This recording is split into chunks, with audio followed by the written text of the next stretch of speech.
Good afternoon, students. So, last class ನಲ್ಲಿ ಕೂಡ ನಾವು sacrifice ratio ಮೇಲೆ ಎರಡು ಪ್ರಾಬ್ಲಮ್ಸ್ ಅನ್ನು ಸಾಲ್ವ್ ಮಾಡಿದ್ವಿ. ಸೊ ಇವತ್ತಿನ ಕ್ಲಾಸ್ ನಲ್ಲಿ ಕೂಡ ನಾವು ಎರಡು ಪ್ರಾಬ್ಲಮ್ಸ್ ಅನ್ನು ಸಾಲ್ವ್ ಮಾಡ್ತಾ ಇದ್ದೀವಿ. ಓಕೆ, ಸೊ ಮೊದಲನೇದಲ್ಲಿ ಪ್ರಾಬ್ಲಮ್ ರಶ್ಮಿ, ರಮ್ಯಾ ಅಂಡ್ ರಾಧಾ ಅಂತ ಇದೆ. ಹೌದಾ? Rashmi, Ramya and Radha are partners sharing profits and losses equally. So ಇಲ್ಲಿ ಇಬ್ಬರು ಜನ ಇದ್ದಾರೆ ಪಾರ್ಟ್ನರ್ಸ್. ಮೂರನೇದವ್ರನ್ನ ರಾಧಾ ಅವ್ರನ್ನ ಅಡ್ಮಿಟ್ ಮಾಡ್ಕೊಂಡವ್ರು. ರಶ್ಮಿ, ರಮ್ಯಾ ಇಬ್ಬರು ಜನ ಪಾರ್ಟ್ನರ್ಸ್. ಹೊಸ ಪಾರ್ಟ್ನರ್ ರಾಧಾ ಬಂದಾರೆ. ಸೊ ಇಬ್ಬರದು ರೇಷಿಯೋ ಈಕ್ವಲ್ ಅದ. ರಶ್ಮಿ ಮತ್ತು ರಮ್ಯಾ ಅವರು that is 1/2. Equal means 1/2. They both have decided to admit new partner as Radha. ರಾಧಾವನ್ನ ಹೊಸ ಪಾರ್ಟ್ನರ್ ಅನ್ಕೋಬೇಕಂತ ಹೇಳಿ ಡಿಸೈಡ್ ಮಾಡಿದ್ರು. And the new profit sharing ratio is 5:3:2. Calculate sacrifice ratio ಅಂತ ಹೇಳಿದ್ರೆ. ಹೌದಾ? ಸೊ ನಾವಿಲ್ಲಿ ಮೊದಲ calculation of sacrifice ratio solution. Sacrifice ratio is equal to old share minus new share. So this formula compulsory should by heart it. Old share minus new share. So given information ಬರ್ಕೊಳ್ತಾ ಇದೀವಿ ನಾವು. ಏನು ಕೊಟ್ಟಿರಲ್ಲ information ನಾವು ಬರ್ಕೊಂಡಿದ್ದೀವಿ ಅಂದ್ರೆ problem ಬಿಡಿಸಲಿಕ್ಕೆ ನಮಗೆ ಬಹಳ easy ಆಗುತ್ತೆ. Complications ಏನೂ ಆಗಲ್ಲ. Next old share 1/2 that is equally both the partners Rashmi and Ramya. Next new share 5:3:2. ಹೌದಾ? ಸೊ ನಾವಲ್ಲಿ ಟೋಟಲ್ ಮಾಡ್ಕೊಂಡ್ರೆ ಡಿವೈಡೆಡ್ ಬೈ 10 ಅಂತ ಮಾಡಿ 5 plus 3 8 8 plus 2 10. So divided by 10 ಅಂತ ಹೇಳಿ ಮಾಡ್ತೀವಿ. ನೆಕ್ಸ್ಟ್ ಪಾರ್ಟ್ನರ್ಸ್ ಯಾರು ಅಂತ ಬರ್ಕೊಂಡಿವಿ.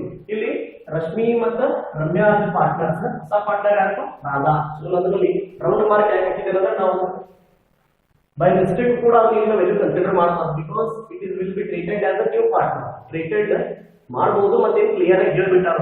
ಸೊ ಇವರು ನ್ಯೂ ಪಾರ್ಟ್ನರ್. ಸೊ ಅವರು ಏನು ನಮಗೆ ಸಂಬಂಧ ಇಲ್ಲ. ನೆಕ್ಸ್ಟ್ ಸೊ ಮೊದಲನೇದಾಗಿ Rashmi is equal to, so Rashmi ಅವರ ಓಲ್ಡ್ ಶೇರ್ ಎಷ್ಟಿದೆ ನೋಡಿ, ದಟ್ ಈಸ್ 1/2. ಸೊ 1/2 ಮೈನಸ್ ಫಾರ್ಮುಲಾದಲ್ಲಿ ಮೈನಸ್. ನ್ಯೂ ಶೇರ್ ಎಷ್ಟು ಕೊಟ್ಟಾರು? 5/10. ಹೌದಾ? So 1/2 minus 5/10. Okay, so divided by 10. So ಇಲ್ಲಿ 10 ಅದ. ಇವಾಗ ನಮಗ ಎಷ್ಟರಲ್ಲಿ 10 ಆಗುತ್ತಪ್ಪ?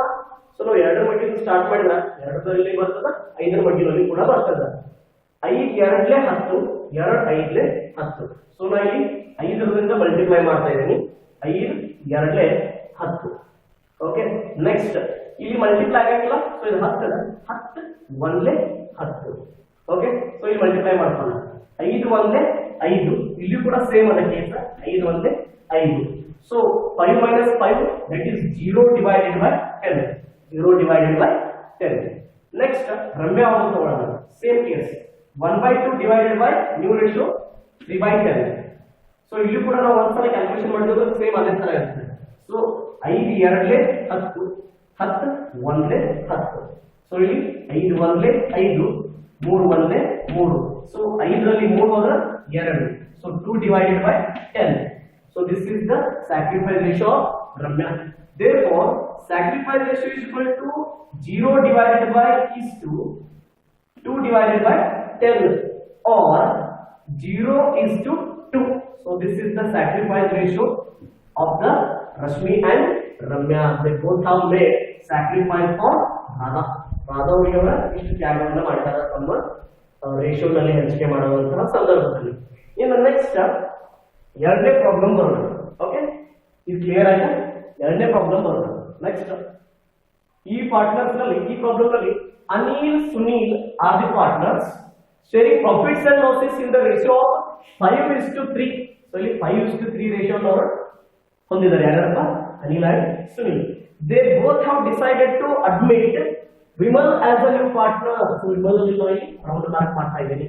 Vimal as a new partner, and the new profit sharing ratio is 3:2:1. So divided by 6 and divided by 6. So total ಮಾಡ್ಕೊಂಡ್ರೆ 3 divided by 6 ಅನ್ನು ಮಾಡಿದ್ವಿ. ಅಲ್ಲಿ 5:3 ಇದೆ. 5 plus 3 8 ಆಗುತ್ತೆ. divided by 8. Okay, so this is the given information. ಇದನ್ನ ನಾವು ಬರ್ಕೊಂಡ್ವಿ ಅಂದ್ರೆ ನಮಗೆ ಏನು ಸಾಲ್ವ್ ಮಾಡೋ ಕಾಂಪ್ಲಿಕೇಶನ್ಸ್ ಆಗಂಗಿಲ್ಲ. ಅದಕ್ಕೆ ಇದನ್ನ ಬರ್ಕೊಳ್ಬಹುದು. ನಿಮಗೆ ಡೈರೆಕ್ಟ್ ಮಾಡಕ್ಕೆ ಗೊತ್ತಿದ್ರೆ ಬಹಳಷ್ಟು ಜನದ ಗ್ರಾಸ್ಪಿಂಗ್ ಪವರ್ ಫಾಸ್ಟ್ ಇರ್ತದೆ. ಅವರಿಗೆ ಇದೇ ನೆಸೆಸಿಟಿ ಇಲ್ಲ. ನೀವು ಡೈರೆಕ್ಟ್ ಆಗಿ ಇದೇ ಸ್ಟೆಪ್ ಅನ್ನು ಅಪ್ಲೈ ಮಾಡಬಹುದು. Okay, so first Anil is equal to old share minus new share. Old share Anil is 5 divided by 8. New share is 3 divided by 6. So ಇದು ಬರ್ಕೊಂಡ್ವಿ. divided by ಹಾಕಿದ್ವಿ. ಸೊ 8 ಆಗಲೇ 48, 6 8 48 ಎರಡಕ್ಕೂ ಮಲ್ಟಿಪ್ಲೈ ಆಗುತ್ತೆ. So divided by 48. ಸೊ ಇಂಥ ಕೇಸಲ್ಲಿ ನಾವು cross multiplication ಮಾಡೋದು. So ಇಲ್ಲಿ 6 ಇಲ್ಲಿ ಬರುತ್ತೆ, ಇದ್ರ ತಲೆ ಮೇಲೆ 8 3ರ ತಲೆ ಮೇಲೆ ಬರುತ್ತೆ. ಓಕೆ, ಸೊ ನಾವು ಅವಾಗ ಇದಕ್ಕೆ ಮಲ್ಟಿಪ್ಲೈ ಮಾಡೋಣ. ಇವಾಗ 5 ಆಗಲೇ 30, 3 8 24. ಸೊ 30ರಲ್ಲಿ 24 ಹೋದ್ರೆ 6 divided by 48. So that is the sacrifice ratio made by Anil. Next, Sunil. 3 divided by 8, that is old share. 2 divided by 6, that is new share. Divided by 48. So same here also we should apply cross multiplication. So 6 8 48, 8 ಆಗಲೇ 48. So 6 3 18, 2 8 14. So 18 ರ 14 ಹೋದ್ರೆ 2 divided by 48. Okay, so therefore sacrifice ratio is equal to 6 divided by 48 is to 2 divided by 48. again ಒಂದು ಅನ್ನೋ answer ನಾವು ಇದನ್ನ ಈ ತರ present ಮಾಡ್ತಾ ಇದ್ದೇವೆ. ಇನ್ನು ನಾವು ಇದನ್ನ ಸಿಂಪ್ಲಿಫಿಕೇಶನ್ ಮಾಡಬಹುದು. 6 is to 2. ಇದನ್ನ ಮತ್ತೆ ನಾವು ಸಿಂಪ್ಲಿಫಿಕೇಶನ್ ಕೂಡ ಮಾಡಬಹುದು. 6 the half 3, 2 the half 1. so 3 is to 1 or 6 is to 2 or 6 divided by 48 is to 2 divided by 48. So these are the problems on sacrifice ratio. I think you all understood. If you have not understood, we will solve one more few problems on this concept, that is sacrifice ratio. If you have any queries or any questions regarding this sacrifice ratio or this concept, you can text me in WhatsApp. Okay, in the next upcoming class we are going to solve 12 marks problem on admission of partnership. Thank you.